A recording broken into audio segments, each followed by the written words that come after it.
snuck out in the night and hitchhiked 2 hours away. The school captured me after 24 hours. And now I'm on a mission to make sure you know the truth about the troubled teen industry. Hi, Scene TV. This is my story.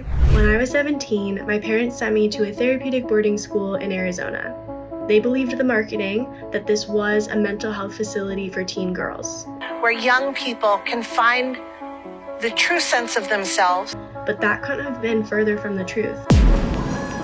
As soon as I arrived, I was strip searched and many of my belongings were taken away. Students were under staff supervision at all times, and we could not communicate freely with each other. We were not allowed to have shoes to prevent us from running away. We lived in dorm-style rooms, and the school was later found in violation of overcrowded living conditions. Our therapy revolved around public shaming and humiliation. We were forced to share our deepest traumas and reveal secrets, to then be criticized by a group of our peers.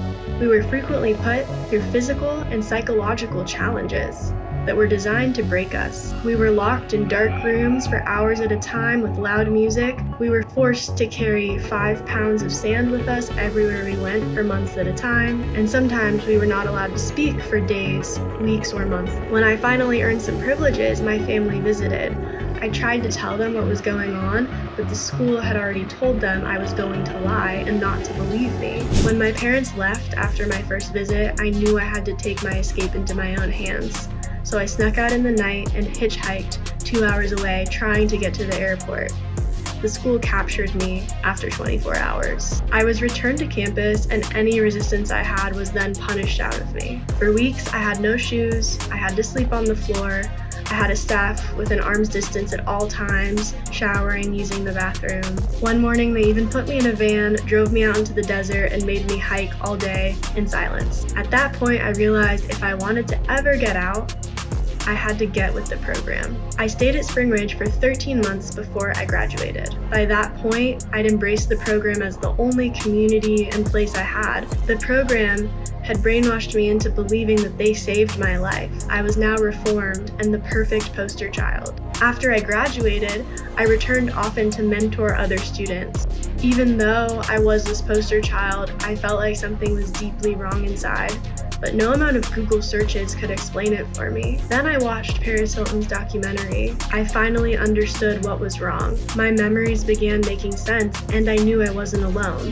Because every year, hundreds of thousands of kids are forced to endure the same treatment programs. We often leave with more trauma than we had going in. My current therapist is shocked and appalled by my stories about Spring Ridge Academy. I started making TikToks to help others like me understand what really happened, and to educate parents to prevent future kids from going through what we did. I went to Washington, D.C. with Paris Hilton and other survivors to lobby for the Stop Institutional Child Abuse Act. I also attended a trial where Spring Ridge Academy was found liable and ordered to pay over $2.5 million in punitive damages. I want other survivors now to know there is hope for you.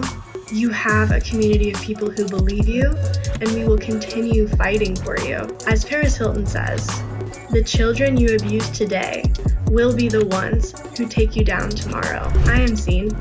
Are you?